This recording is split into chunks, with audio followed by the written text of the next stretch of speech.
Is अंबुमिका Prajapati. ये हमारा second lecture है मिडाइवल हिस्ट्री पर। आज के लेक्चर में हम लोग दिल्ली सल्तनत के बारे में डिस्कस करेंगे। ठीक है, तो आज हम मेजर दो डायनेस्टी जो है उनके बारे में डिस्कस करेंगे दिल्ली सल्तनत की। एक है स्लेव डायनेस्टी एंड दूसरी है खिलजी डायनेस्टी। ठीक है, ये दो बहुत ही ज़्यादा इंपॉर्टेंट डायनेस्टीज है दिल्ली सल्तनत की।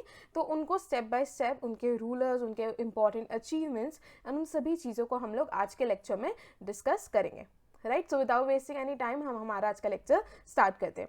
सो एज वी ऑल नो कि जब मोहम्मद गौरी की डेथ हुई, राइट, तो उनकी डेथ के बाद उन्होंने उनके एक स्लेव थे उनको एज ए नायब या एज अ वाइसरॉय जो है अपॉइंट करा था उनका जो पूरा एम्पायर था इंडिया में उसके लिए। ठीक है, और उनका नाम था कुतुबुद्दीन ऐबक। राइट, तो इतनी चीज़ें हम लोग लास्ट लेक्चर में ऑलरेडी इतना सब कुछ समझ चुके हैं। हम लोग मोहम्मद गौरी के बारे में देख चुके हैं, महमूद अफ गजनवी के बारे में देख चुके हैं, मोहम्मद बिन कासिम के बारे में डिस्कस कर लिया है।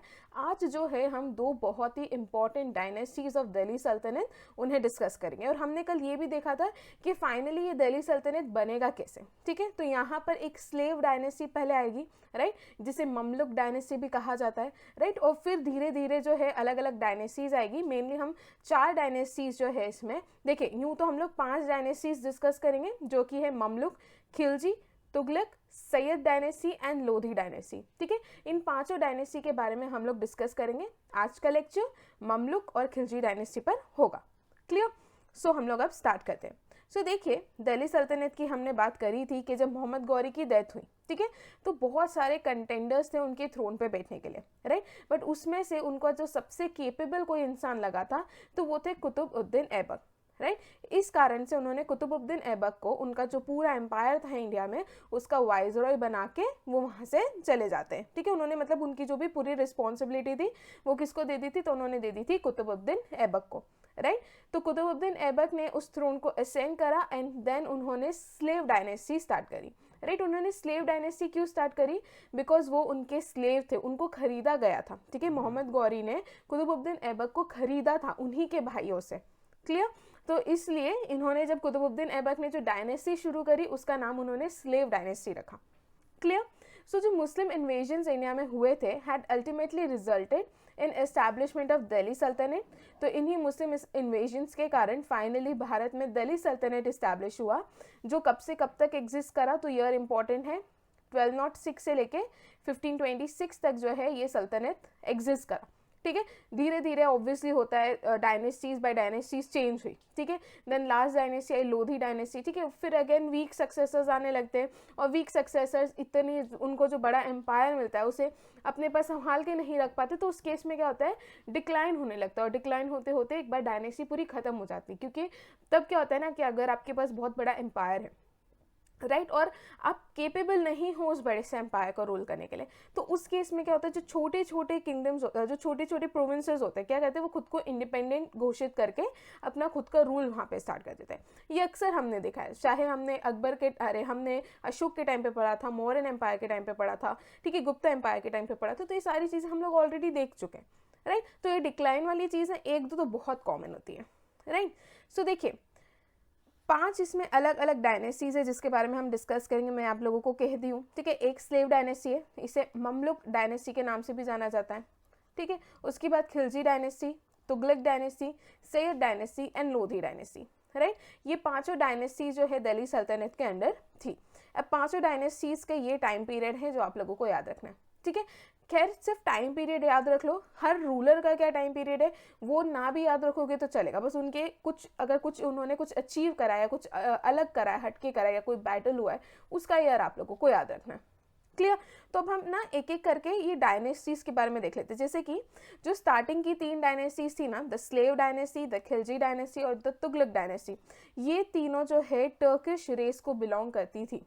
राइट, यहाँ से भी डायरेक्ट क्वेश्चन बनता है कि स्टार्टिंग की 3 डायनेस्टीज, या डायरेक्ट पूछ लेंगे कि जैसे खिलजी डायनेस्टी ये कौन से रेस को बिलोंग करती थी। राइट, तो इस तरीके से भी डायरेक्ट चीज़ें पूछी जा सकती हैं। तो अब याद रखना, दिल्ली सल्तनत में जो स्टार्टिंग की 3 डायनेस्टीज थी वो टर्किश रेस को बिलोंग करती थी। ठीक है, एंड जो लोधी डायनेस्टी थी दे वर अफगान्स, और जो सैयद्स थे दे वर अरब्स। ठीक है, वो ये प्रोक्लेम करते थे कि देयर डिसेंडेंसी, ठीक है, इज फ्रॉम प्रॉफिट मोहम्मद। ये कौन क्लेम करता था? तो ये सैयद डायनेस्टी के लोग कहते थे। तो क्या हो गया, स्टार्टिंग के 3 Turkish, Sayyid dynasty Arabs and Lodi dynasty Afghan, ठीक है। Slave, Khilji and Tughlaq dynasty Turkish race, Sayyid dynasty they were from Arab and Lodi dynasty from Afghan, clear. उसके बाद ये चीज़ भी याद रखना जैसे कि सबसे कम टाइम के लिए खिलजी डायनेस्टी ने रूल करा है, ठीक है, सबसे छोटे टाइम के लिए, और सबसे ज़्यादा टाइम पीरियड के लिए तुगलक डायनेस्टी ने रूल करा है, ठीक है। सबसे ज़्यादा सुल्तान स्लेव डायनेस्टी में थे, ठीक है, सबसे ज़्यादा सुल्तान कौन सी डायनेस्टी में थे, स्लेव डायनेस्टी में थे, और सबसे कम सुल्तान कौन सी डायनेस्टी में थे, तो लोधी डायनेस्टी में थे, ठीक है। प्लस किसके पास बहुत बड़ी टेरिटरी थी रूल करने के लिए, तो वो थी तुगलक डायनेस्टी। देखिए, एक तो तुगलक डायनेस्टी ने काफ़ी लंबे समय तक रूल करा था, ठीक है, दूसरा उसके पास काफ़ी ज़्यादा बड़ी टेरिटरी भी थी, जैसे कि आप लोग यहाँ पे देख सकते हैं। ये तुगलक डायनेस्टी जो है इतनी ज़्यादा एक्सपेंड हो गई थी तुगलक्स के टाइम पर, ठीक है। तो ये चीज़ समझ गए हम लोग, एक तो इनके पास क्या थी, वास्ट टेरिटरी थी, ठीक है, दूसरा इन्होंने लंबे समय तक क्या रूल करा है यहाँ पर, क्लियर। और सबसे छोटी टेरिटरी किसके पास थी, तो सबसे छोटी टेरिटरी थी सैयद डायनेस्टी के पास, ठीक है। तो ये इतनी बातें आप लोग याद रखना, राइट। ये कुछ शॉर्ट चीज़ें हैं, फैक्ट्स हैं, इंपॉर्टेंट भी है, क्योंकि इनसे भी कभी कभी डायरेक्ट चीज़ें पूछ ली जाती है, ओके। अब हम 1 बाय 1 डायनेस्टीज को उठाएंगे। आज के लेक्चर में हम लोग स्लेव एंड खिलजी डायनेस्टी उठाएंगे, ठीक है। इन डायनेस्टीज के इंपॉर्टेंट रूलर्स के बारे में बात करेंगे। देखिए, यहाँ पर जो ये आपको मिल रहा है ये इंपॉर्टेंट रूलर्स है जिसके बारे में हम डिस्कस करेंगे, ठीक है। क्रोनोलॉजी नहीं है, बीच बीच में वीक रूलर्स यहाँ पर आएंगे, ठीक है, बट उनके बारे में भी हम 1-2 पॉइंट्स देखेंगे, बाकी ये क्रोनोलॉजी नहीं है। ये स्लेव डायनेस्टी के सबसे ज़्यादा इंपॉर्टेंट रूलर्स हैं, राइट। तो देखिए, स्लेव डायनेस्टी में हम मेनली जो सबसे ज़्यादा इंपॉर्टेंट है वो है कुतुबुद्दीन ऐबक, ठीक है। उसके बाद इल्तुतमिश, राइट। उसके बाद रजिया सुल्तान जो कि इल्तुतमिश की क्या थी, बेटी थी, और इल्तुतमिश यही चाहते थे कि उनकी बेटी जो है स्लेव डायनेस्टी को आगे बढ़ाए, ठीक है। वो चाहते थे कि उनकी सक्सेसर उनकी बेटी ही हो, बट क्योंकि वो लोग फेवर में नहीं थे कि एक महिला नहीं बन सकती, राइट। तो ये एक प्रॉब्लम आई थी जिसके बारे में हम आगे डिस्कस करेंगे। उसके बाद नसीरुद्दीन के बारे में डिस्कस करेंगे, एंड फाइनल एंड सबसे ज़्यादा इंपॉर्टेंट बलबन, राइट।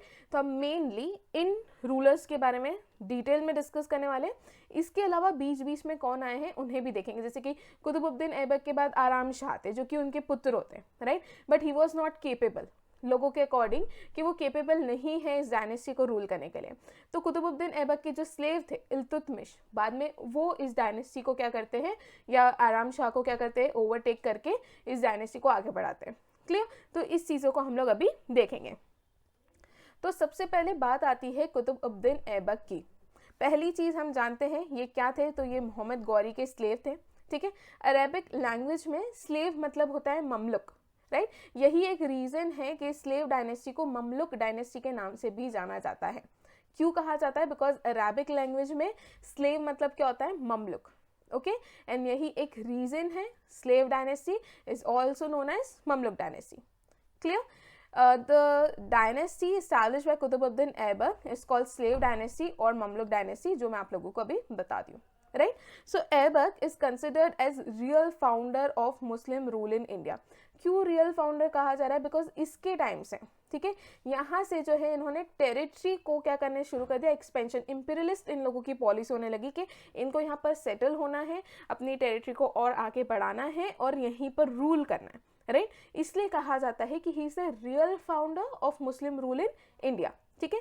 प्लस ये पहला इंडिपेंडेंट टर्किश किंगडम था, ठीक है। He was the first to assume sultan title. इसके अलावा इन्होंने कैपिटल क्या बना रही थी, देखो दिल्ली सल्तनत है, स्टार्टिंग में कैपिटल लाहौर थी, बट बाद में कैपिटल इसकी दिल्ली हो जाती है, ठीक है। बाद में जितनी भी इंपॉर्टेंट जो भी एक्टिविटीज़ थी वो सब दिल्ली से हुई थी, बट स्टार्टिंग में जब हम कुतुबुद्दीन ऐबक की बात करें, उन्होंने कैपिटल क्या बनाई थी, तो उन्होंने कैपिटल बनाई थी लाहौर, ठीक है। इनको अलग अलग टाइटल्स दिए गए थे, जैसे कि इनको लाख बख्श कहा जाता है, बिकॉज ऐसा कहा जाता है कि इन्होंने लाखों रुपए में जो है लोगों को डोनेट करे थे। ही was a very liberal person, ऐसा कहा जाता है, एंड इसलिए इनको एक टाइटल दिया गया है लाख बख्श का। उसके अलावा इनको कुरान खान भी कहा जाता है एंड हातिम ताई भी कहा जाता है, ठीक है। इसके अलावा इन्होंने gold coins, silver, billion and copper coins जो है इनको इशू करा था, right. He discarded carving the name of Abbasid खलीफ on it, और अब्बासिद खलीफ लिखना इन्होंने जो है बंद कर दिया था। पहले इनके जो कॉइन्स आते थे उस पर जो खलीफ था उसका नाम लिखा जाता था, ठीक है। तो बाद में इन्होंने ये चीज़ जो है कार्व आउट करना बंद करवा दी थी। इंपॉर्टेंट यहाँ पर क्या हो गया, पहली चीज़ slave dynasty is also known as Mamluk dynasty. दूसरी चीज़ कि ये क्या है, पहले टर्किश किंगडम या फर्स्ट इंडिपेंडेंट टर्किश किंगडम था जो कि इस्टेब्लिश किया गया था, एंड उसको कौन लीड कर रहे थे, तो वो थे कुतुबुद्दीन ऐबक, ठीक है। दूसरी चीज, थर्ड चीज़, इन्होंने कैपिटल लाहौर को बनाया था। इनको लाख बख्श, कुरान खान और हातिम ताई इन टाइटल से जाना जाता है। क्लियर। तो ये कुछ इंपॉर्टेंट बातें हो गई कुतुबुद्दीन ऐबक की। और इनकी इंपॉर्टेंट बात करें तो देखिए, पहली चीज़ देखिए क्या था कि ये स्लेव थे, राइट, मोहम्मद गौरी के स्लेव्स थे। बाद में अराउंड देखो 1206 में डेथ हो गई थी मोहम्मद गौरी की, ठीक है। ठीक उसके 2-3 साल बाद उनको एक रिडेम्पशन लेटर मिला, ठीक है। काय का रिडेम्पशन लेटर, वो लेटर उनको मिला था रिडेम्पशन लेटर फ्रॉम स्लेवरी, कि हम आपको ये जो स्लेवरी वाली चीज़ में आपको जो बांध के रखा था उस स्लेवरी से हम आपको क्या कर रहे हैं, रिलीज कर रहे हैं, ठीक है। तो ये लेटर कब मिला था कुतुबुद्दीन ऐबक को, तो 1208-1209 में उनको एक लेटर मिला था। क्लियर। तो याद रखना इन 1208 एंड 1209 जो महमूद है, ठीक है, उन्होंने एक छत्र जो है ऑर्गेनाइज करा था ऐबक के ऊपर, जिसमें उन्होंने एक डीड इशू करा था, जिसमें ये कहा जा रहा है कि हम ये जो कुतुबुद्दीन ऐबक है इनको रूलर मानने को तैयार है हिंदुस्तान का, ठीक है। इसके पहले तक वो सिर्फ और सिर्फ एक स्लेव थे, एक मामूली से स्लेव थे, राइट। बट बाद में he was recognized as a ruler of Hindustan, ठीक है। And he may have also issued a deed of manumission. Manumission मतलब कि यहाँ पर उनके अगेंस्ट रिडेम्पशन जो दिया गया था उनको स्लेवरी का, उसकी बात की गई है ऐबक के लिए, ठीक है। सो मिनहाज तबाकत ए नसीरी, ठीक है, मिनहाज की एक बुक है जिसका नाम है तबाकत ए नसीरी। उसके according to Minhaj Tabaqat e Nasiri, Mahmud styled Aibak as sultan, and एक क्रॉनिकलर थे जिनका नाम है Hasan Nizami, also calls him sultan. So basically 2 text है जिसमें कुतुबुद्दीन ऐबक को सुल्तान कहा गया है, राइट। मेनली आपको क्या याद रखना है, 1208-1209 का जो पर्टिकुलर टाइम पीरियड था, वहाँ पर उनको एक रिडेम्पशन लेटर मिल चुका था फ्रॉम स्लेवरी। तो यहाँ से उनको क्लियरली कह दिया गया था कि you are not mere slave, अब आप जो है हिंदुस्तान के रूलर बन चुके हैं, ठीक है। इसलिए इनको क्या कहा जाता है, real founder of Muslim rule in India, right. So उनको he was recognize as ruler of Hindustan, plus उनको सुल्तान टाइटल जो है दिया गया था। ये भी बहुत सारे टेक्स्ट से पता चला है, जैसे कि मिनाज की एक बुक है जिसका नाम है तबाकत ए नसीरी, वहाँ से पता चला है। एंड हसन निज़ामी ने भी उनको क्या कहा है, सुल्तान ही कहा है, ठीक है। निज़ामी ने ये कहा गया, निज़ामी सेज दैट खुतबा was read and coins were struck in Aibak's name. तो जब इनको रिडेम्पशन मिल गया या जब इनको he got release from slavery वाला जो थिंग है, तब जो है ये उनको जब ये खुद रिडेम्पशन मिला फ्रॉम स्लेवरी, उस टाइम पर उन्होंने खुतबा पढ़वाया था और उनके नाम पे कॉइन्स भी क्या कर रहे थे, इशू करे थे, ठीक है। तो ये 2 चीज़ें भी आप लोग याद रखना, ठीक है। सुल्तान इनको भी कहा गया है, और ये कहाँ से पता चला है, तो ये मिनहाज की तबाकत ए नसीरी और हसन निज़ामी ने भी इनको सुल्तान कहा है। ये हो गया कुतुबुद्दीन ऐबक के बारे में कुछ इंपॉर्टेंट फैक्ट्स, राइट। अब इनके टाइम पर आर्ट एंड आर्किटेक्चर की फील्ड में क्या हुआ है वो देख लेते हैं। इन्होंने 2 मेन चीज़ें जो है कंस्ट्रक्ट करी थी। एक थी कुव्वत उल इस्लाम, ये मॉस्क्यू था जो कि दिल्ली में था। दूसरा 2.5 दिन का झोपड़ा, ठीक है, ये भी क्या है, एक मॉस्क्यू था जो कि अजमेर में है। तो ये 2 बहुत ही इंपॉर्टेंट मॉस्क्यूज थे जो कि उन्होंने कंप्लीटली जो है क्या कर दिया था, इनका कंस्ट्रक्शन करवा दिया था। दूसरा इनका कुतुब मीनार का कंस्ट्रक्शन चल रहा था, ठीक है। बेसिकली ये कुतुब मीनार जो है was dedicated to a Sufi saint जिनका नाम है ख्वाजा कुतुबुद्दीन बख्तियार काकी, राइट। इन्हीं के नाम पे, इन्हीं को डेडिकेट करते हुए वो कुतुब मीनार का कंस्ट्रक्शन करवा रहे थे। बट उनकी डेथ हो जाती जब इसका कंस्ट्रक्शन चल रहा था, तो इसका कंस्ट्रक्शन बाद में वॉज कम्प्लीटेड बाय इल्तुतमिश, ठीक है। तो 3 चीज़ें अभी मैं बताई हूँ। पहला क्या, कुव्वत उल इस्लाम जो कि दिल्ली में है, ये मॉस्क्यू कंस्ट्रक्ट करा था। 2.5 दिन का झोपड़ा, ये कहाँ पर है, अजमेर में है, और एक ये मॉस्क्यू कंस्ट्रक्ट करा था। दूसरा कुतुब मीनार का कंस्ट्रक्शन चल रहा था, बट वो इसका कंस्ट्रक्शन कंप्लीट नहीं कर पाए, उनकी डेथ हो जाती। उसके बाद इस कंस्ट्रक्शन को इल्तुतमिश ने कंप्लीट करा। क्लियर। इतनी चीज़ें आप लोग याद रखना। एंड कुतुब मीनार जो है एक सूफी सेंट थे, उनको डेडिकेट करते हुए इसका कंस्ट्रक्शन चल रहा था, जिनका नाम क्या था, कुतुबुद्दीन बख्तियार काकी, राइट।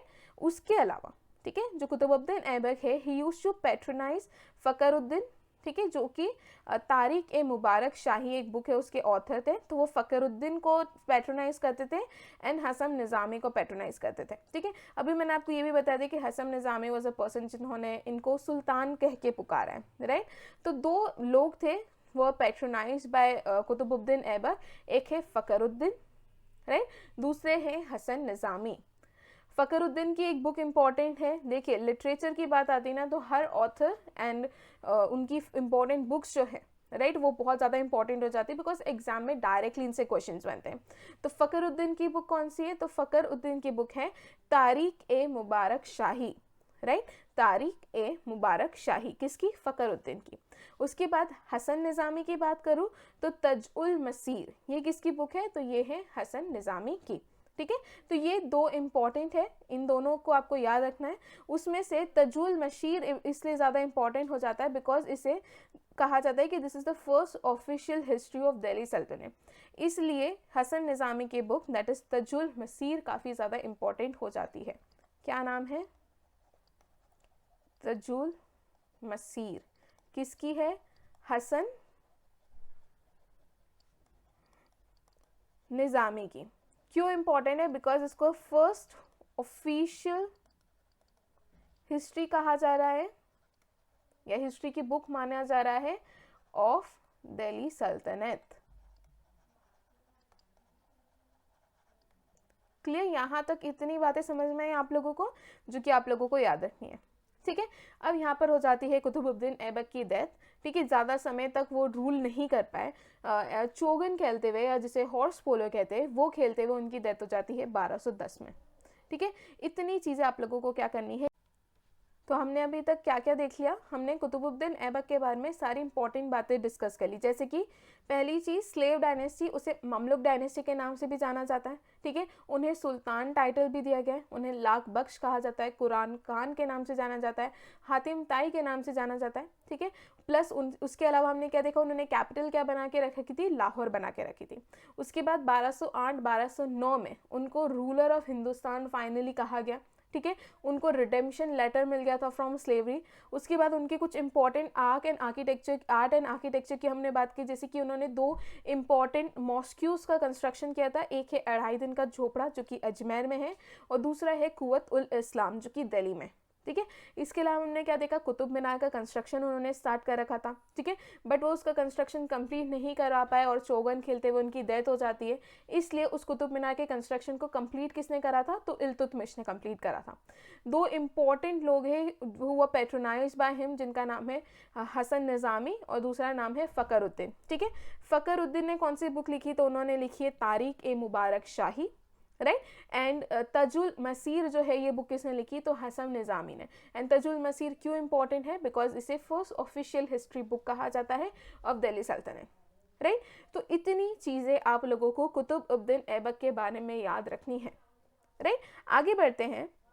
अब मैंने आपको बताया कि कुतुबुद्दीन ऐबक उनके बेटे थे, उन्होंने उन्हें सक्सीड करा था, जिनका नाम है आरम शाह, ठीक है, बट वो काफ़ी ज़्यादा इनकेपेबल थे, तो जो टर्किश आर्मी थी उन्होंने अपोज करा इनका, ठीक है, and he hardly ruled for 8 month, right. इनको हटाकर इल्तुतमिश जो कि उनके स्लेव थे उनको क्या बना दिया गया, यहाँ पर रूलर बना दिया, क्लियर। अब ये याद रखना कि इल्तुतमिश के टाइम जो बेसिकली डायनेस्टी टाइप बन गया था, मतलब थी स्लेव ही डायनेस्टी, बट क्योंकि वो इल्बरी ट्राइब को बिलोंग करते थे, इसलिए उनका जो टाइम पीरियड था ना 1210 से लेके 1236 वाला जो टाइम पीरियड था, इनफैक्ट इनके बच्चे भी आते हैं उसके बाद, उस टाइम पीरियड को ना इल्बरी डायनेस्टी के नाम से जाना जाता है, राइट। तो ये दो चीज़ जो है मेन आपको याद रखनी है। अब स्टार्ट करते हैं हम इल्तुतमिश के बारे में थोड़ा बहुत जानना। पहली चीज़ कि जो इल्तुतमिश थे उनके भाइयों ने उन्हें बेच दिया था, ठीक है, his half brothers sold him as a slave to Aibak, right. बाद में कुतुबुद्दीन ऐबक ने उनको अपना सन इन लॉ भी बना लिया, ठीक है, उन्होंने उनकी बेटी की शादी इल्तुतमिश से करवा दी, राइट।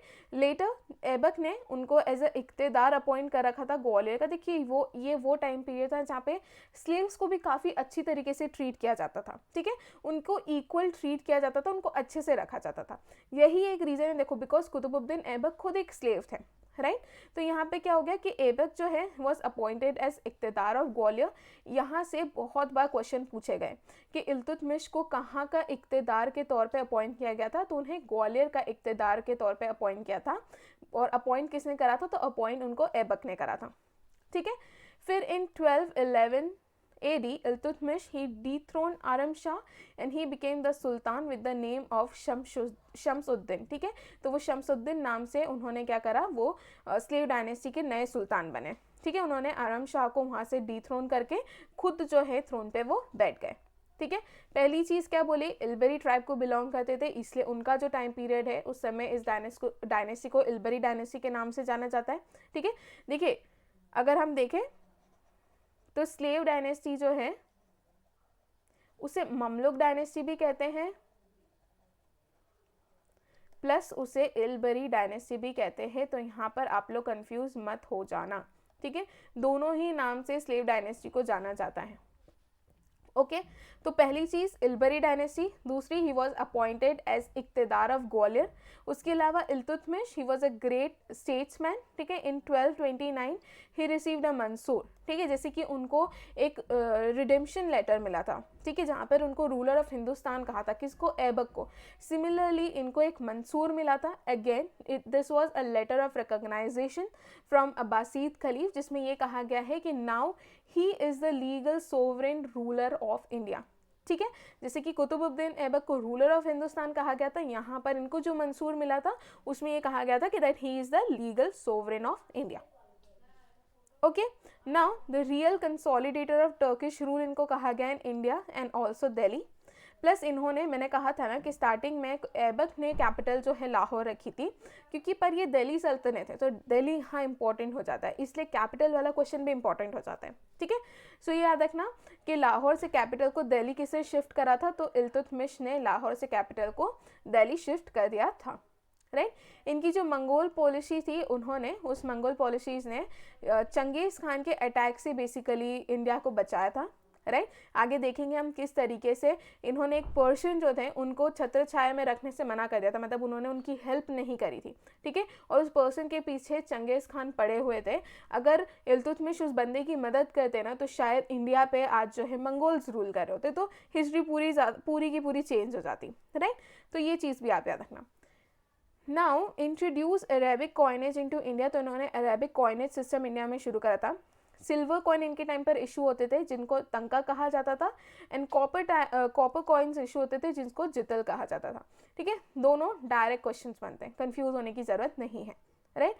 दूसरा सबसे इंपॉर्टेंट क्वेश्चन इल्तुतमिश के बारे में कि इन्होंने एक नई क्लास जो है क्रिएट करी थी, ठीक है। इन्होंने 40 पीपल्स का एक ग्रुप बेसिकली बनाया था जिनको तुर्क ए चहलगानी कहा जाता था, ठीक है। बेसिकली इस ग्रुप में बहुत ही ज़्यादा 40 पावरफुल एलाइट मिलिट्री लीडर्स थे, ठीक है, जो कि इस रूलर की जो भी थ्रोन पे बैठ रहे हैं उनकी मदद करते थे एडमिनिस्ट्रेशन एंड दूसरे सभी इंपॉर्टेंट डिसीजन लेने में। तो यहाँ से दो चीज़ें आप लोग याद रखना, तुर्क ए चहलगानी, ठीक है, जिसे द 40 भी कहा जाता है, right. It was a new class of ruling elite of 40 powerful military leaders, right. It was establish by, या इसको क्रिएट किसने करा था, तो इसको क्रिएट करा था इल्तुतमिश ने, और इसको ख़त्म किसने करा था, तो it was ended by Balban, right. इतनी चीज़ें आप लोगों को जो है मेनली याद रखनी है, ठीक है। And Balban was also part of तुर्क चहलगानी, ठीक है, वो भी उसका एक मेंबर था। आगे हम देखेंगे बलबन के बारे में। ये था इल्तुतमिश के बारे में, ठीक है। क्या क्या हमने देख लिया, इल्बरी ट्राइब या फिर इल्बरी डायनेस्टी भी कहा जाता है। ही वॉज इख्तेदार ऑफ ग्वालियर। 1229 में इनको मंसूर मिला था। इन्होंने कैपिटल को लाहौर से दिल्ली शिफ्ट करा था, ठीक है। इन्होंने चंगेज़ खान के अटैक से भारत को बचाया था। इनके टाइम पे तंका और जितल नाम के दो कॉइन्स जो है मेनली इशू किए गए थे। टंका जो कि एक सिल्वर कॉइन है और जितल जो कि एक कॉपर कॉइन है, ठीक है। और इन्होंने द 40 या तुर्क चहलगानी नाम का एक ग्रुप जो है, एक नई क्लास थी, पावरफुल लोगों की क्लास थी, वो इल्तुतमिश ने ही क्या करी थी, क्रिएट करी थी, ठीक है। उसके अलावा मैं बता चुकी हूँ कुतुब मीनार का कंस्ट्रक्शन इल्तुतमिश ने ही कंप्लीट करा था। प्लस मैंने आपको स्टार्टिंग में ही कहा था कि ये चाहते थे कि उनकी बेटी जिनका नाम है रज़िया सुल्तान वो ही उनके सक्सीड करे और दिल्ली सल्तनत को रूल करें, ठीक है। बट कुछ लोग फेवर में नहीं थे, उस चीज़ को भी हम लोग अभी आगे डिस्कस करेंगे, राइट। अब देखिए क्या हुआ था 1220 में। मंगोल्स के जो लीडर थे जिनको तेमुजिन भी कहा जाता है and popularly he is known as Genghis Khan, right. ये बेसिकली एक पर्सन को मारना चाहते थे जिनका नाम था जलालुद्दीन मंगाबरनी, ठीक है, जो कि ख्वारिज़्म के क्या थे, रूलर थे। तो ये जो ख्वारिज़्म का रूलर था ये शेल्टर लेने या ही काइंड ऑफ वांटेड असाइलम, ठीक है, उसको मदद चाहिए थी कि जो इल्तुतमिश है उनकी मदद करे और उन्हें चंगेज़ खान से बचाए। बट ये इल्तुतमिश की क्या थी, एक मंगोल पॉलिसी थी जिसमें उसे ये पता था कि अगर इसने ख्वारिज़्म के जो रूलर हैं जिनका नाम है मंगाबरनी, अगर इनकी मदद करी तो दूसरा अटैक जो है इल्तुतमिश के ऊपर ही होगा, ठीक है। इसलिए उसने रिफ्यूज़ कर दिया कि मैं आपको शेल्टर नहीं दूंगा, आप अपने आप को खुद बचाओ। और इस तरीके से उन्होंने भारत पर चंगेज़ खान का अटैक होने से या मंगोल्स का अटैक होने से बचाया था, राइट। एक सिंपल सी स्टोरी थी, राइट। आई होप यहाँ तक आप लोगों को समझ में आया होगा। बेसिकली ये उनकी एक डिप्लोमेटिक पॉलिसी थी जिस कारण से वो अपने एम्पायर को चंगेज़ खान से बचा पाए थे, ठीक है। अब आते हैं इल्तुतमिश। इल्तुतमिश की डेथ हो जाती है, उसके बाद आते हैं उनका जो एल्डेस्ट सन था जिसका नाम है रुकनुद्दीन फिरोज शाह, ठीक है।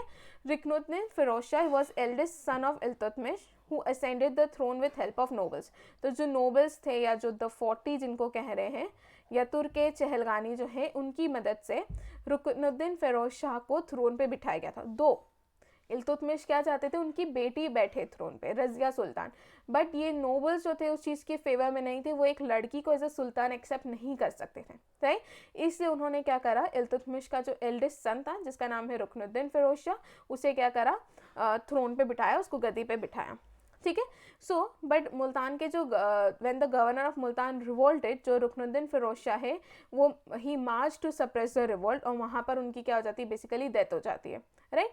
सो यूजिंग दिस अपॉर्चुनिटी जो इल्तुतमिश की बेटी है रज़िया, विथ हेल्प ऑफ आमिर्स of Delhi she seize the throne of Delhi सल्तनत, राइट। सो क्या है स्टोरी, इल्तुतमिश की डेथ हो गई, इल्तुतमिश चाहते हैं कि रज़िया सुल्तान थ्रोन पे बैठे, ठीक है। बट यहाँ पर नोबल्स जो है इस चीज़ के फेवर में नहीं थे, इसलिए उन्होंने जो इल्तुतमिश का जो एल्डेस्ट सन है जिसका नाम है रुकनुद्दीन फिरोज शाह, उसे थ्रोन पे बिठाया, ठीक है। नाउ बिकॉज मुल्तान के गवर्नर जो है उन्होंने रिवोल्ट करा था, तो उस रिवोल्ट को सप्रेस करने के लिए रुकनुद्दीन फिरोज शाह जो है वहाँ पे पहुँचते हैं और इसी चीज़ का फ़ायदा उठाकर रज़िया जो है उसने इस अपॉर्चुनिटी को उठाया और वो दिल्ली सल्तनत का जो थ्रोन है उसे क्या कर लेती है, सीज कर लेती है, ठीक है। तो यहाँ पर अब हम पढ़ेंगे किसके बारे में, रज़िया सुल्तान के बारे में, क्लियर। अभी तक हम लोग कुतुबुद्दीन ऐबक के बारे में देख चुके हैं, दैट हम इल्तुतमिश के बारे में देख चुके हैं, आरम शाह के बारे में भी देखा था कि बीच में वो पर्सन भी आता है, ठीक है। उसके बाद रुकनुद्दीन फिरोज शाह, और रुकनुद्दीन फिरोज शाह जैसे ही मुल्तान के लिए निकले, रज़िया ने उसका फ़ायदा उठाया और उसने थ्रोन को सीज कर लिया, राइट। अब देखें, पहली चीज़ हम सभी जानते हैं द फर्स्ट फीमेल रूलर या फर्स्ट सुल्तान या female Sultan of medieval period या दिल्ली सल्तनत, शी वॉज रज़िया सुल्तान, ठीक है। काफ़ी ज़्यादा फेमस थी, काफ़ी ज़्यादा स्ट्रॉन्ग थी, उसको किसी से डर नहीं था, ठीक है। उन्होंने बहुत सारी चीज़ों का खिलाफ आवाज़ भी उठाई थी, ठीक है। इनके उसमें कंपलसरी होता था फीमेल अपैरल पहनना और कोर्ट में फेस जो है कवर करके रखना पड़ता था। इन्होंने उन सभी चीज़ों को डिक्लाइन करा, सभी चीज़ को रिजेक्ट करा और वो बिना फेस कवर करके सबके सामने आती थी और यही चीज़ जो है नोबल्स को काफ़ी ज़्यादा परेशान करती थी, राइट। इसी चीज़ से इरिटेट होकर एंड प्लस एक प्रॉब्लम होती है कि एक लड़की कैसे रूल कर सकती है, ठीक है, वो चीज़ भी काफ़ी ज़्यादा अफेक्ट करी थी लोगों को, right. So one by one Razia Sultan की इंपॉर्टेंट चीज़ों के बारे में देख लेते हैं। पहली चीज़, the only female ruler of medieval India सल्तनत पीरियड, ठीक है। दूसरी, इन्होंने एक अबीसियन स्लेव जिनका नाम है याकुत, उसको अपॉइंट करा था एज अ रॉयल हॉर्स जो होते हैं ना, उनको देख रेख करने के लिए उन्होंने याकुत को अपॉइंट करा था, ठीक है। तो she appointed Yaqut as master of royal horses, जिसको उस टाइम पे आमिर ए आखुर कहा जाता था, ठीक है। सो ये चीज़ जो ये रिक्रूटमेंट थी ठीक है, वो लोगों को पसंद नहीं आ रही थी। स्पेशली जो टर्किश नोबल्स थे, जो कि तुर्क चहलगान के लोग थे, उनको ये अपॉइंटमेंट अच्छी नहीं लग रही थी। ठीक है, पहली चीज़ बिकॉज वो एक स्लेव था, ठीक है, एक नॉन टर्क था, राइट, तो वो चीज़ टर्किश नोबल्स को बिल्कुल पसंद नहीं आ रही थी, राइट। उसके अलावा ये चीज़ ये था, एक रिसेंटमेंट था अमंग द टर्किश नोबल के इसने एक नॉन टर्क पर्सन को क्या कर लिया है, as master of royal horses, आमिर आखुर का मास्टर के तौर पे इसको क्या करा था, उसने अपॉइंट करा था। एक ये परेशान करी थी। दूसरी चीज़ कि रज़िया सुल्तान ने जो फीमेल अपैरल उस टाइम पे जो लड़कियां पहनती थी, उस चीज़ को उन्होंने डिस्कार्ड कर दिया था। तो वो कोर्ट में फेस अनकवर रख कर आती थी। That also further created resentment. ठीक है, इसके अलावा वो हंटिंग पर भी जाती थी, आर्मी को भी लीड करती थी। तो ये सारी चीज़ें जो हैं द 40s को बिल्कुल अच्छी नहीं लग रही थी, राइट। इस कारण से वो लोग चाहते थे कि रज़िया सुल्तान को थ्रोन पर से हटा दिया जाए। अब क्या होता है, 1240 में अल्तूनिया, जो बेसिकली भटिंडा के गवर्नर थे, स्टार्टिंग में इन्होंने रज़िया के अगेंस्ट जो है रिवोल्ट करा। ठीक है, तो रज़िया क्या करती है, याकुत के साथ अल्तूनिया जो है भटिंडा जाती है उस रिवोल्ट को सप्रेस करने के लिए। ठीक है, बट क्या होता है यहाँ पर, रज़िया जो है बाद में उसकी शादी अल्तूनिया से हो जाती है, ठीक है, जिसमें अल्तूनिया जो है उसकी मदद करता है। बट जब वो दिल्ली के लिए वापस आ रही होती है, तो वहाँ पर जो तुर्क के चहलगान थे या जो चहलगानी थी, उन्होंने बेसिकली कॉन्स्पिरेसी रची। And when she was proceeding to Delhi और she was returning to Delhi, उस टाइम पीरियड पर उनका जो है असैसिनेशन कर दिया जाता है। ठीक है, उन्होंने भटिंडा के जो गवर्नर थे अल्तूनिया, उनसे शादी कर ली थी। एंड शी वाज, जब वो रिटर्न हो रही थी तब उनको क्या कर देते हैं, ये जो चहलगानी, उन्होंने एक कॉन्स्पिरेसी प्लान करी और इस कॉन्स्पिरेसी के तहत she was killed by them और she was assassinated by them. ठीक है, बिकॉज वो लोग नहीं चाहते थे कि कोई एक फीमेल सुल्तान बने, राइट। सो देखिए, जब वो वहाँ पर गई ना, उस टाइम पे क्या हुआ, जो टर्किश नोबल थे उन्होंने बहरम, ठीक है, बहरम शाह जो कि दूसरे सन थे इल्तुतमिश के, उनको थ्रोन पे बिठा दिया था। ठीक है, एंड उसके बाद का मैंने आपको बता दी कि उन्होंने अल्तूनिया से शादी कर ली। एंड जब वो she was proceeding to Delhi, तो वहाँ पर शी वॉज असैसिनेटेड। क्लियर, तो ये थी कुछ इंपॉर्टेंट बातें रज़िया सुल्तान के बारे में। इसके बाद आते हैं बहरम शाह। ठीक है, तो रज़िया सुल्तान का जब फॉल होने लगा, बिकॉज द चहलगानीज didn't wanted her to rule, right, उस कारण से उन्होंने क्या करा, इल्तुतमिश का जो एक और बेटा था जिसका नाम है बहराम शाह, उसको थ्रोन पे बिठा दिया, right? So during the reign of Bahram Shah, they continued the struggle for supremacy between the Sultan and the nobles. ठीक है, यहाँ पर फिर से जो है nobles और सुल्तान के बीच में clashes होने लगे। ठीक है, the Turkish nobles supported Bahram Shah in the beginning, but later जो है later became disordered, and during this unrest, Bahram Shah जो है he was killed by his own army because again he was not capable, and इसलिए he was killed by his own army. ठीक है, तो ये याद रखना है आपको बहरम शाह के बारे में। अब इसके बाद दूसरे आते हैं जिनका नाम है अलाउद्दीन मसूद शाह। अलाउद्दीन मसूद शाह ये बेसिकली रुकनुद्दीन फिरोज शाह जो थे, जो एल्डेस्ट सन थे किसके, इल्तुतमिश के, उनके सुपुत्र थे। ठीक है, प्लस नेफ्यू ऑफ रज़िया सुल्तान। तो अलाउद्दीन मसूद शाह को थ्रोन पे बिठाया जाता है, ठीक है, बहरम शाह की डेथ के बाद। So he was chosen as the next ruler, कौन, अलाउद्दीन मसूद शाह। हाउएवर काफ़ी ज़्यादा इनकम्पिटेंट थे, इनकेपेबल थे इन सारी चीज़ों को हैंडल करने के लिए, इसलिए उनको रिप्लेस कर दिया था नसीरुद्दीन महमूद ने। ठीक है, दोनों इंपॉर्टेंट नहीं है। खैर, आप इतना याद कर सकते हो कि रज़िया सुल्तान के बाद थ्रोन पे बहरम शाह को बिठाया था, बाकी अलाउद्दीन मसूद शाह इतना इंपॉर्टेंट नहीं है। बट ये नाम है, आपसे डायरेक्टली अगर पूछ लिया जाए कि कौन सी डायनेस्टी को बिलोंग करते थे, तो इसलिए याद रखना। ठीक है, तो अलाउद्दीन मसूद शाह आए, इसके बाद आते हैं नसीरुद्दीन महमूद, ठीक है, जो कि थोड़ा सा इंपॉर्टेंट हो जाते हैं। बेसिकली इल्तुतमिश जो है was grandson of Iltutmish, जो कि काफ़ी ज़्यादा यंग थे और बट काफ़ी ज़्यादा इनएक्सपीरियंस है। ठीक है, so as a regent who was helping him, तो बलबन जो है, जिनको उलुग खान के नाम से भी जाना जाता है, again he was one of the member of Chahalgani the 40s, उन्होंने मदद करी थी इनको थ्रोन पे बिठाने के लिए, और he acquired the position of a region, ठीक है, जिसमें वो नसीरुद्दीन महमूद के नाम पर रूल करेंगे जब तक वो बच्चे हैं तब तक। ठीक है, तो क्या हुआ, बाद में उन्होंने क्या करवाया, he married his daughter to Nasiruddin, तो बलबन ने नसीरुद्दीन से उनकी बेटी की शादी करवा दी, और अब जो है रियल पावर बलबन ने अपने हाथ में ले ली। तो हमने क्या देखा, नसीरुद्दीन मसूद शाह के बाद नसीरुद्दीन महमूद आए, ठीक है, काफ़ी ज़्यादा यंग थे और काफ़ी ज़्यादा इनएक्सपीरियंस थे, ठीक है। इसलिए बलबन जो है, जिन्हें उलुग खान भी कहा जाता है, उन्होंने, जो कि एक मेंबर थे चहलगानी के, उन्होंने एज अ रीजेंट जो है रूल करना शुरू करा। बट बाद में उन्होंने नसीरुद्दीन से अपनी बेटी की शादी करवा दी एंड उन्होंने पूरी पावर जो है अपने हाथों में ले ली, ठीक है। सो बलबन जो है अब काफ़ी ज़्यादा पावरफुल हो गया, ठीक है, when it comes to administration. But उससे ना काफ़ी ज़्यादा कॉन्स्पिरेसीज, काफ़ी ज़्यादा प्लॉटिंग भी फेस करनी पड़ती थी, ठीक है। उसके काफ़ी ज़्यादा राइवल्स थे बिकॉज वो सिर्फ एक नोबल पर्सन था, वो सिर्फ तुर्के चहलगानी का एक मेंबर था, ठीक है। बट कैसे उसने पूरी पावर अपने हाथ में ले ली, उस चीज़ को लेकर लोगों, उसकी राइवलरी जो थी काफ़ी ज़्यादा बढ़ गई थी एंड उसे इसलिए काफ़ी ज़्यादा कॉन्स्पिरेसीज एंड प्लानिंग प्लॉटिंग जो है फेस करनी पड़ती थी, ठीक है।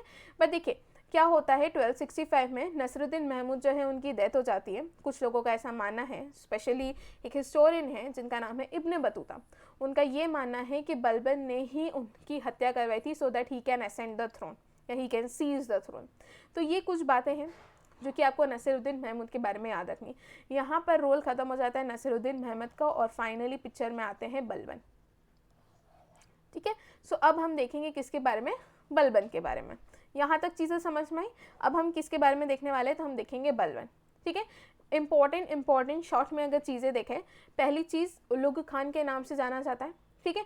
He was one of the member of Turkan Chahalgani, but he knew जब तक ये तुर्के चहलगानी जैसे लोग एग्जिस्ट करेंगे वो आसानी से रूल नहीं कर पाएगा। सो ही न्यू के इट्स हाई टाइम कि उसे ये जो द 40 है, ठीक है, जो इतना ज़्यादा लोगों पर अपनी हुकूमत जमाने की कोशिश कर रहा है, अपने ऑर्डर्स जो है थोपता है एंड किसी को भी, किसी भी सुल्तान को उन्होंने ढंग से रूल नहीं करने दिया है। तो ही थॉट कि सबसे बेस्ट होगा अगर मुझे ढंग से रूल करना है, एडमिनिस्ट्रेशन करना है, तो मुझे ये द 40 या द तुर्के चहलगानी जो ग्रुप क्रिएट किया गया था, जो नई क्लास क्रिएट की गई थी, उसे ख़त्म करना पड़ेगा, राइट। तो जैसे मैंने स्टार्टिंग में आपको बताया था, इल्तुतमिश ने इस क्लास को शुरू करा था, द 40 या क्रिएट किया था and it was ended by Balban, ठीक है। बिकॉज बलबन जो है काफ़ी ज़्यादा क्रिस्टल क्लियर था कि जब तक ये रहेंगे तब तक वो ढंग से रूल नहीं कर पाएगा, ठीक है। इसके बाद he is considered as a main architect of Delhi सल्तनत, ठीक है। इसके अकॉर्डिंग जो सुल्तान है ये भगवान की शेडो है अर्थ पर, ठीक है, ज़िले लाही जिन्हें कहा जाता है, and he is the recipient of divine grace, ठीक है, जिसको निबायत ए खुदाई, ठीक है। तो ये दोनों वर्ड जो है आप लोग याद रखना। प्लस इन्होंने द 40 या तुर्के चहलगानी पोस्ट को ख़त्म कर दिया। इन्होंने एक पर्शियन फेस्टिवल स्टार्ट किया था जिसे नौरोज़ कहा जाता है। बहुत बार इससे क्वेश्चन पूछा गया है कि Nauroz festival was started by, तो it was started by Balban, ठीक है। उसके अलावा ये खुद को नसीर आमिर उल मोमीन जो है इस नाम से पुकारते थे, मतलब कि ये खलीफ का राइट हैंड मैन खुद को कहते थे, ठीक है।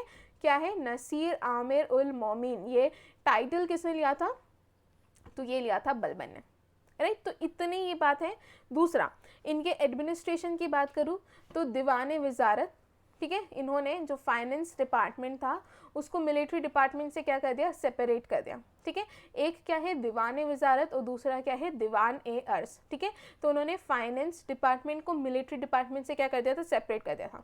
इम्पॉर्टेंट ये है कि बलबन के टाइम पर फाइनेंस डिपार्टमेंट को क्या कहा जाता था और मिलिट्री डिपार्टमेंट को क्या कहा जाता था। तो दीवान ए अर्ज मिलिट्री डिपार्टमेंट को कहा जाता था और दीवान ए वजारत, ठीक है, वो किसको कहा जाता था, तो फाइनेंस डिपार्टमेंट को कहा जाता था, ठीक है।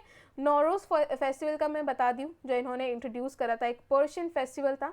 इंट्रोड्यूस करने का मकसद ये था that he wanted to impress the nobles and people with the wealth and power, ठीक है। Plus he administered justice and with extreme impartiality, ठीक है, बिल्कुल पार्शल नहीं था, वो जस्टिस को लेके काफ़ी ज़्यादा क्लियर था। उन्होंने ब्लड एंड आयरन की पॉलिसीज़ जो है उसे यूज़ करा था और इसी की मदद से मेवातीज़ जो हैं उनका काफ़ी ज़्यादा ये बेसिकली जो है लूटपाट मचाते थे। तो इनका जो अटैक होता था काफ़ी ज़्यादा उस टाइम पर, उसको भी इन्होंने रोकने में ही वॉज सक्सेसफुल, ठीक है। तो ये चीज़ भी आप लोग याद रखना कि मेवातीज़ के अटैक को इन्होंने रोका था। ब्लड एंड आयरन की पॉलिसी को फॉलो करते थे, ये चीज़ भी पूछी गई है, ठीक है। इन्होंने जितने भी नॉन टर्क्स थे उनको एडमिनिस्ट्रेशन से एक्सक्लूड करके रखा था, राइट। इंडियन मुस्लिम्स जो है उनको इम्पोर्टेंट पोस्ट नहीं दी जाती थी। He appointed spies to monitor the activities of nobles, ठीक है। प्लस इन्होंने सजदा एंड पेबोज नाम की जो है दो चीज़ों को इंट्रोड्यूस करा था। बेसिकली सजदा मतलब जब आप घुटनों पे बैठकर अपना सर झुकाते हैं उसे सजदा कहते हैं, एंड पेबोज मतलब आप अपने सुल्तान की जो फीट है उसे किस कर रहे हैं। तो ये दो चीज़ें जो है उन्होंने इंट्रोड्यूस करी थी, सिर्फ मकसद ये था कि वो अपनी सुपीरियॉरिटी जो है उसे प्रूव करना चाहते थे, इसलिए उन्होंने ये दो चीज़ों को इंट्रोड्यूस करा था। एक को सजदा कहते हैं और दूसरे को पेबोस, ठीक है। इसके बाद आ जाते हैं लास्ट रूलर। तो लास्ट रूलर जो है वो थे Kaiqubad, was grandson of Balban and was made the sultan of Delhi by the nobles, ठीक है। कौन थे कैकाबाद? तो ये ग्रैंड सन थे बलबन के, ठीक है। इनको सुल्तान बनाया गया था दिल्ली का बाय नोबल्स, ठीक है। नोबल्स ने इनको सुल्तान बनाया था दिल्ली का, ठीक है। बलबन की बात जो है कैकाबाद। देखिए हुआ यूँ था, जो नोबल्स थे उनको लाइक पूरी तरीके से पोस्ट को ख़त्म नहीं कर दिया था, उनकी पावर्स जो है काफ़ी ज़्यादा रिड्यूस कर दी थी, इसलिए उन्होंने उनके बीच में ही उनको कॉन्फ्लिक्ट्स करवाने लगे थे बलबन, ताकि वो लोग अगर इंटरनली वीक होंगे तो वो उससे ज़्यादा परेशान नहीं करेंगे, ठीक है। तो यहाँ पर नोबल्स जिनके पास बहुत एक्सट्रीम पावर थी इल्तुतमिश के टाइम पर, रज़िया सुल्तान के टाइम पर, उस पावर को ना के बराबर जो है रिड्यूस करा था बलबन ने, ठीक है।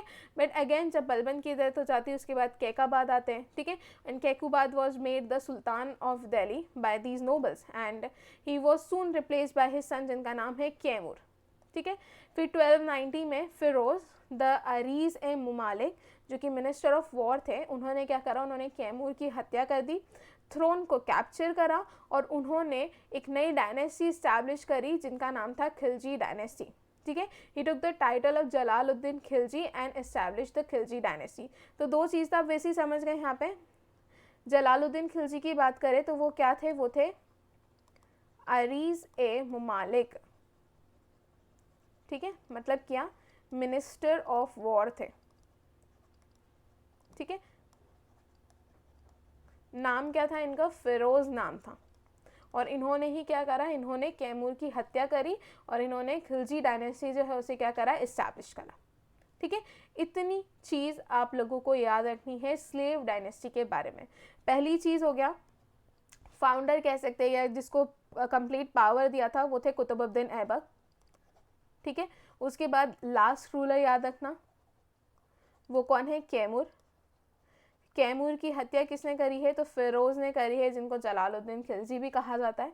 कौन थे फिरोज या जलालुद्दीन खिलजी? तो ही वॉज अरीज ए मुमालिक और minister of war during slave dynasty and इस तरीके से उन्होंने फाइनली खिलजी डायनेस्टी जो है उसको क्या करा, इस्टेब्लिश करा, राइट। इतनी चीज़ें आप लोगों को याद रखनी है स्लेव डायनेस्टी के बारे में, राइट। इसके बाद अब आता है खिलजी डायनेस्टी, राइट। देखिए खिलजी डायनेस्टी में कुछ बहुत ज़्यादा डिटेल में नहीं जाना है, हमें मेनली जो है अलाउद्दीन खिलजी के बारे में डिस्कस करना पड़ेगा, बिकॉज इन्होंने बहुत ज़्यादा एडमिनिस्ट्रेशन मिलिट्री में चेंजेस लेकर आए थे, ठीक है, जिनको हम वन बाय वन डिस्कस करेंगे। पहली चीज़, founder of Khilji dynasty Jalaluddin Khilji, he was in his 70s जब उन्होंने इस डायनेस्टी को इस्टेब्लिश करा था, राइट। तो founder of Khilji dynasty, he was son of Qaim Khan, not that important, it's important कि 1290 में जलालुद्दीन खिलजी ने खिलजी डायनेस्टी इस्टेब्लिश करा था। उसके बाद अलाउद्दीन खिलजी जो आते हैं, जलालुद्दीन फिरोज खिलजी के जो नेफ्यू थे and one of the most powerful ruler of Khilji dynasty. Alauddin Khilji को हम सभी जानते हैं, मूवी भी देखी होगी आप लोगों ने। इसके बाद आते हैं कुतुबुद्दीन मुबारक शाह जो कि अलाउद्दीन खिलजी के सन थे, ठीक है। तो इन तीन मेन रूलर्स जिसके बारे में हम लोग डिस्कस करेंगे, क्लियर। आगे बढ़ते हैं। तो देखिए पहली चीज़, जलालुद्दीन खिलजी की बात करें, founder of Khilji dynasty, obviously अभी बता दी ही वॉज इन हिज 70s जब उन्होंने इस पावर को अज्यूम करा था। He was a Turk but he settled in Afghanistan, right. Jalaluddin won many battles, ठीक है, इन्होंने बहुत सारी बैटल्स जो है जीती है and even in old age he marched out against the Mongol hordes, ठीक है। तो मतलब उनकी 70s में थे बट स्टिल वो किसी से भी लड़ाई करने से या किसी से भी किसी के साथ वॉर करने से डरते नहीं थे, ठीक है। He was so strong. In fact ये काफ़ी ज़्यादा जो है ना लिबरल पर्सन थे, ठीक है, लिबरल थे। उसके अलावा इन्होंने लोगों की काफ़ी ज़्यादा मदद करने में बिलीव करते थे। ये इतने ज़्यादा वायलेंट नहीं थे हाउ अलाउद्दीन खिलजी वॉज, ठीक है। तो अलाउद्दीन खिलजी ने बेसिकली जलालुद्दीन खिलजी की जो भी पॉलिसीज थी उसको पूरा रिवर्स करके रख दिया था, ठीक है।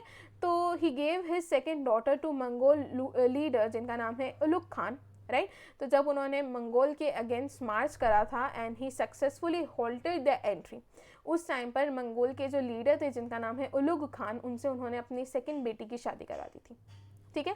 अलाउद्दीन खिलजी जो उनके सन इन लॉ भी थे प्लस उनके नेफ्यू भी थे, ठीक है, वो कहाँ के गवर्नर थे, वेरी इंपॉर्टेंट।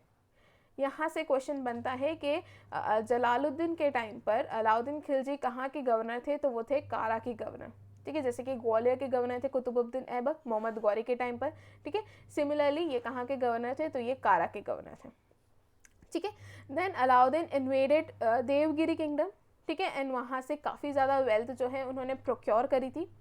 देवगिरी इसलिए इम्पॉर्टेंट हो जाता है बिकॉज ये पहला साउथ इंडियन स्टेट था जिसने इस्लामिक इन्वेजन जो है रिसीव करा था, ठीक है।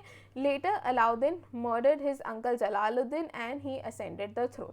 तो यहाँ पर अलाउद्दीन ने अपने ही पिता का क्या, ससुर जी कह सकते हैं, उनकी जो है उन्होंने मर्डर कर दिया था और उन्होंने थ्रोन को क्या करा था, असेंड करा था। वैसे वो उनका नेफ्यू भी था, ठीक है। तो यहाँ पे कंफ्यूज मत होना, he was son in law as well, he was nephew and son in law as well, okay. अब आ जाते हैं अलाउद्दीन खिलजी, मेन हमको इनके बारे में डिस्कस करना है, ठीक है। पहली चीज़, इनको अपॉइंट किया, इनको दो मेन जो है पोजीशंस दी थी जलालुद्दीन के टाइम पे। एक he was master of ceremonies जिसको आमिर ए तुजुक कहा गया, दूसरा ही वाज अरीज ए मुमालिक, ठीक है, मिनिस्टर ऑफ लॉ, ठीक है। क्या थे पहले, ये अमीर ए तुजुक थे, that is master of ceremonies, and दूसरा लॉ को संभालने का काम करते थे, ही वाज अरीज ए मुमालिक। दो चीज़ें बहुत ज़्यादा इंपॉर्टेंट है। मैं जब हमारा नेक्स्ट लेक्चर होगा उसमें आपको एंड में जितने भी सारे डिपार्टमेंट्स थे अलग अलग रूलर्स के टाइम पे, उन सभी डिपार्टमेंट्स को मैं आप लोगों को टेब्यूलर फॉर्म में प्रोवाइड कर दूंगी ताकि आप लोग डायरेक्टली वहाँ से चीज़ों को याद कर सकें, ठीक है। अभी क्या है ना, एक साथ सारी चीज़ें पढ़ रहे तो आप लोगों के लिए थोड़ा सा कंफ्यूजिंग हो जाएगा, याद करना भी समझना भी।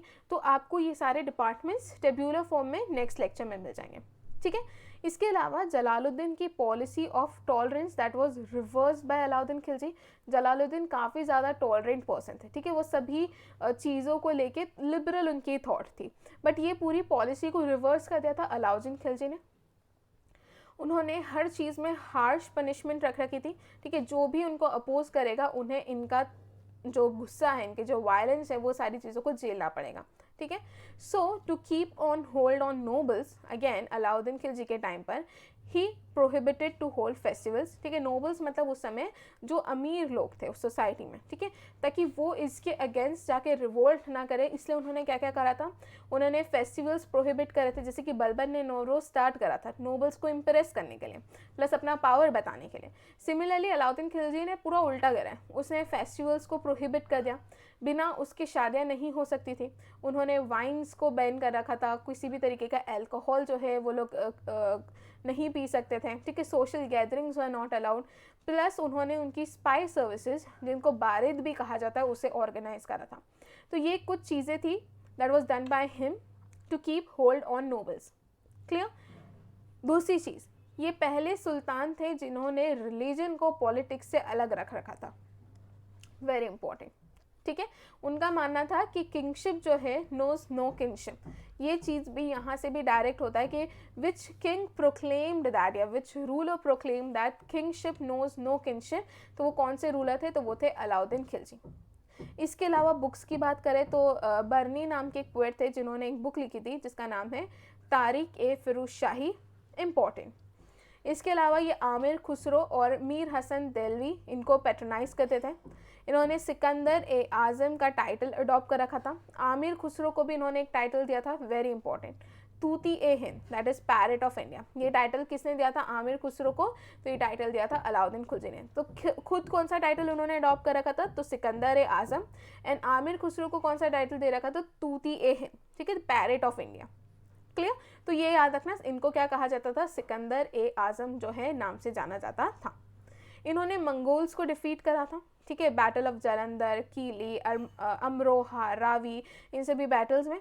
इसके अलावा not that important, what is important is Malik Kafur, ठीक है। मलिक काफूर हम सभी जानते हैं ही वॉज स्लेव, ठीक है, या फिर जनरल थे किसकी, अलाउद्दीन खिलजी में। ये इसलिए इंपॉर्टेंट है बिकॉज अलाउद्दीन खिलजी के जितने भी साउथ एक्सपीडिशंस हुए थे ना, वो सब किसने करे थे, वो सब मलिक काफूर ने ही करे थे, क्लियर। तो इतनी बातें ये आप लोगों की मेन पॉइंट्स याद रखनी, जैसे कि आमिर तुजुक थे, अरीज ममालिक थे, उसके अलावा खुद जो है उन्होंने एक टाइटल अडॉप्ट करा था दैट इज सिकंदर आजम, आमिर खुसरो को तूती हिंद का टाइटल दिया था। तो कुछ छोटी मोटी चीज़ें हैं जो आप लोगों को याद रखनी है, ठीक है। इसके बाद अगर मैं आप लोगों को बात करूं तो मेन आपको इनके मिलिट्री रिफॉर्म्स याद रखने हैं, और मिलिट्री रिफॉर्म्स में सबसे इंपॉर्टेंट चीज़, इन्होंने 2 सिस्टम स्टार्ट करा था जिसका नाम है चेहरा और दाग सिस्टम, ठीक है। चेहरा बेसिकली इसमें क्या होता था, एक सोल्जर होता था, ठीक है। एक सोल्जर के आगे इसे लिस्ट जैसा लगा दिया जाता था, जिसमें सोल्जर की ना, मतलब हम लोग बचपन में ऐसा पहन के घूमते थे ना, जिसमें हमारा नाम लिखा होता था, हमारी आईडी टाइप, ठीक है। सो चेहरा was kind of ID type, ठीक है। ये आईडी किसके लिए थी, तो ये सोल्जर्स के लिए थी। तो ये सोल्जर्स को क्या है, बेसिकली एक आईडी टाइप लगा के घूमना होता था जिसमें सोल्जर्स की सारी इंफॉर्मेशन लिखी होती थी, ठीक है। ये था चेहरा सिस्टम। इसके अलावा इन्होंने एक दाग सिस्टम भी स्टार्ट करा था जिसमें बेसिकली हॉर्स की ब्रांडिंग की जाती थी, ठीक है। तो ये 2 मेन मिलिट्री रिफॉर्म्स हैं which was innovated by Alauddin Khilji, ठीक है। प्लस ये पहले सुल्तान थे जिनकी खुद की एक स्टैंडिंग आर्मी थी, और ये इनको जो भी पेमेंट देते थे वो कैश के फॉर्म में देते थे फ्रॉम रॉयल ट्रेजरी, ठीक है। कैश के फॉर्म में कैसे देते थे, बिकॉज ये पहले रूलर थे जिन्होंने टैक्स इम्पोज करने के बाद जो भी रेवेन्यू जनरेट होता था वो टैक्स भी वो कैश के फॉर्म में लेते थे, और उसी में से ये उनकी आर्मी को रुपए पे करते थे कैश के फॉर्म में, ठीक है। कंफ्यूज मत होना, सबसे इंपॉर्टेंट चीज़ यही है, चेहरा एंड दाग सिस्टम, ठीक है। इसके अलावा इनके आर्किटेक्चर की बात करें तो 1296 में उन्होंने हौज ए अलाई जो है उसका कंस्ट्रक्शन करा, ठीक है। Siri fort was build by him, ठीक है। He camped in Siri during the Mongol invasion, the Mongol invasion हुआ था तो ही कैम्प्ड देयर। ही बिल्ट कासर ए हजर सितुन पैलेस एट सिरी फोर्ट, प्लस अलाई दरवाज़ा का जो एंट्रेंस है, अलाउद्दीन कंस्ट्रक्टेड अलाई दरवाज़ा और कुतुब मीनार का जो एंट्रेंस गेट था। अभी तक कुतुब मीनार के बारे में हम लोग क्या क्या देख चुके हैं, कंस्ट्रक्शन कुतुबुद्दीन ऐबक ने स्टार्ट करा था, ठीक है। कंस्ट्रक्शन कंप्लीट इल्तुतमिश ने करा था, ठीक है। उसके अलावा इसका जो गेट है या एंट्रेंस गेट है that was constructed by Alauddin Khilji, ठीक है। इतनी बातें आप लोगों को याद रखनी है। ये हो गया उनके आर्किटेक्चर के बारे में। सबसे मेन है हौज ए अलाई और सिरी फोर्ट, किसने बिल्ड करा था, अलाउद्दीन खिलजी ने। और कुतुब मीनार का एंट्रेंस गेट किसने बिल्ड करा था, अलाउद्दीन खिलजी ने, ठीक है। अब इनके लैंड रेवेन्यू और एडमिनिस्ट्रेशन की बात करें तो पहली चीज़, revenue was half of the produce, आपने जितना भी प्रोड्यूस करा है उसका आधा जो है आपको रेवेन्यू पे करना है, ठीक है। Plus it was based on land under cultivation. ये पहले ऐसे रूलर थे जो कि कैश के फॉर्म में उन्होंने लैंड रेवेन्यू को फिक्स करा था, अभी स्टार्टिंग में ही आपको बता दूँ, ठीक है। इसी के कारण he was capable of paying his soldiers in form of cash, ठीक है। इसके अलावा दूसरी सबसे इंपॉर्टेंट चीज़ जो है बिस्वा, बिस्वा जो है वो standard unit of measurement during Alauddin Khilji. यहाँ से बहुत बार क्वेश्चन बना है, बिस्वा का क्वेश्चन डायरेक्टली पूछा जाता है कि क्या है, तो एक स्टैंडर्ड यूनिट ऑफ मेजरमेंट था और किसके टाइम पर था, तो अलाउद्दीन खिलजी के टाइम पर था, ठीक है। He impose 1/5 of the produce and along with house tax जिसे ग्रही कहा जाता है एंड पास्चर टैक्स जिसे चारी कहा जाता है। ही अबॉलिश किस्मत एक खूती जो हेडमैन सेस हुआ करता था, इस चीज़ को उन्होंने क्या कर रखा था, अबॉलिश कर रखा था। इन्होंने रिलीजियस एंडोमेंट्स को भी कन्फिस्केट कर रखा था और फ्री लैंड्स को भी कन्फिस्केट कर रखा था, ठीक है। इन्होंने मुस्तक राज जो है नाम की एक पोस्ट को क्रिएट करा था, इंपॉर्टेंट है, जो बेसिकली रेवेन्यू कलेक्ट करने का काम करती थी, ठीक है। क्या नाम है पोस्ट का, मुस्तक राज। क्या काम करती है ये, रेवेन्यू कलेक्ट करने का काम करती थी, क्लियर। इसके बाद he brought area surrounding to Delhi directly under the state for revenue purpose, thus iqta system जो है is not applied there, okay. तो ये कुछ जो है लैंड रेवेन्यू और एडमिनिस्ट्रेशन से रिलेटेड उनकी बात है। अब आ जाते हैं मार्केट रिफॉर्म्स के बारे में, ठीक है। इसमें सबसे मेन आपको कोई चीज़ याद रखनी है वो ये है कि उन्होंने 3 तरीके के मार्केट्स जो हैं वो बनाए थे, ठीक है। पहली चीज़, जितने भी कमोडिटीज़ थी उस समय, जितने भी कमोडिटीज़ को बेचा जाता था सभी की कॉस्ट वॉज फिक्स्ड, ठीक है। इस पर्पस के लिए उन्होंने 3 मार्केट्स बनाए थे, ठीक है। एक जो है फूड ग्रेन के लिए मार्केट था, ठीक है। सेकंड जो है वो कॉस्टली चीज़ों के लिए था, और तीसरा जो है वो हॉर्सेज एंड स्लेव्स का मार्केट था। तो पहला खाने पीने की चीज़ों के लिए था, दूसरा कॉस्टली चीज़ें या कपड़े वगैरह के लिए मार्केट था, और जो तीसरा मार्केट था वो हॉर्सेज एंड स्लेव्स जो है उनको बेचने के लिए था। ठीक है। तो ये 3 तरीके के मार्केट जो है अलाउद्दीन खिलजी के टाइम पर बनाए गए थे, और इन्हीं सभी के ऊपर नज़र रखने के लिए उन्होंने 3 ऑफिसर्स को भी अपॉइंट करा था। ठीक है। पहला शाहनाए मंडी, ठीक है, जो कि फूड ग्रेन्स के लिए था। उसके अलावा नाइब ए रियासत, जो कि कॉस्टली चीज़ों के लिए, जहाँ पे कपड़े वपड़े थे। उसके अलावा दीवान ए रियासत, जो कि हॉर्सेज एंड स्लेव्स का जो मार्केट था उसके लिए था। ठीक है। तो 3 मेन अपॉइंटमेंट्स थी, फूड ग्रेन्स के लिए शाहना ए मंडी, कॉस्टली चीज़ों के लिए नाइब ए रियासत, एंड दीवान ए रियासत जो है हॉर्स एंड स्लेव के लिए जो मार्केट था उसके लिए। बहुत ज़्यादा इंपॉर्टेंट है। ठीक है, इसको याद करना बहुत ज़्यादा इंपॉर्टेंट है। यहाँ से डायरेक्टली क्वेश्चंस बनते हैं, कहीं कहीं मैच द कॉलम के फॉर्म में भी ये चीज़ें पूछी गई है। ठीक है। इसके अलावा he receive daily reports of market, ठीक है, फ्रॉम बारीद मैं अभी बता दी हूँ, इनके स्पाइस जो थे, इनके जो भी इंटेलिजेंट ऑफिसर्स थे उनको कहा जाता था, एंड मुनियान्स जो है इनके सीक्रेट स्पाइस को कहा जाता था। ठीक है। Not clear whether these reforms are applied to only Delhi और अदर टाउन्स। तो ये चीज़ क्लियर नहीं है कि सिर्फ दिल्ली में था या सभी जगह इन रिफॉर्म्स को अप्लाई किया गया था। मार्केट रिफॉर्म का रीज़न ये था कि वो सिटीजन्स का सपोर्ट चाहते थे, इसलिए तो उन्होंने सभी तरीके की कमोडिटीज़ की प्राइस जो है उसको फिक्स करके रखा था। ठीक है। और वो उनकी बड़ी आर्मी को लो सैलरी में सस्टेन करके रखना चाहते थे। ठीक है। इतनी सारी चीज़ें उन्होंने उनके टाइम पर करी थी, बट बाद में जो है अलाउद्दीन खिलजी की डेथ हो जाती है। क्लियर। तो इनके ये सभी रिफॉर्म्स जो है एग्जाम पॉइंट ऑफ व्यू से काफ़ी ज़्यादा इंपॉर्टेंट है। उनके बाद, उनकी डेथ के बाद जो है कुतुबुद्दीन मुबारक शाह थे, ठीक है, जो कि अलाउद्दीन खिलजी के ही एक पुत्र थे, but he abolished all harsh regulations of his father, and he was not able to rule the administration, और एफिशिएंटली वो चीज़ें नहीं कर पा रहा था। That's why Qutubuddin Mubarak Shah was murdered. बाद में आते हैं नसीरुद्दीन खुसराउ शाह। ठीक है। He killed Mubarak Shah. तो बेसिकली मुबारक शाह का मर्डर जो है इन्होंने ही करा था। ठीक है। His reign did not last long. ठीक है। He was governor of Dipalpur. Ghazi Malik killed Khusrau Shah. उसके बाद गाजी मलिक ने खुसारू शाह को मार दिया, and he ascended the throne of Delhi under the title of Ghiyasuddin Tughlaq. ठीक है। तो गाजी मलिक जो है उन्होंने, जो कि बेसिकली दीपालपुर के गवर्नर थे, उन्होंने क्या करा, इन्होंने खुसराउ शाह को मारकर उन्होंने एक अलग डायनेस्टी इस्टेब्लिश कर दी, दैट वाज तुगलक डायनेस्टी, और यहाँ पे खत्म होती है खिलजी डायनेस्टी। ठीक है। एंड गाजी मलिक ने खुद क्या टाइटल लिया, तो उन्होंने गियासुद्दीन तुगलक का टाइटल लिया।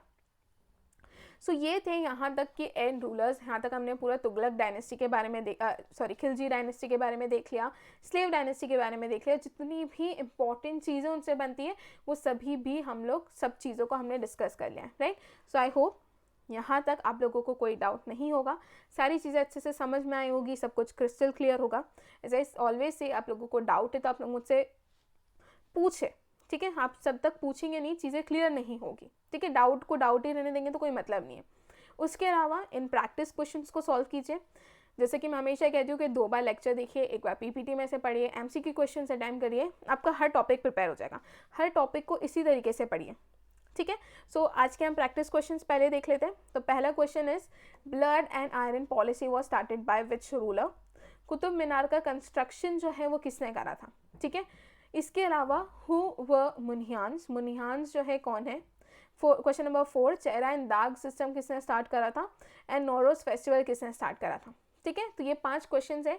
ट्राई एक बार लेक्चर देखने के बाद इनको अटेम्प्ट करने की कोशिश कीजिए। अगर आंसर नहीं बन रहा है तो पीपीटी के एंड में आपको इनके आंसर्स मिल जाएंगे, ठीक है। सो हमारा आज का लेक्चर यहीं पे ख़त्म करते हैं। Thank you so much.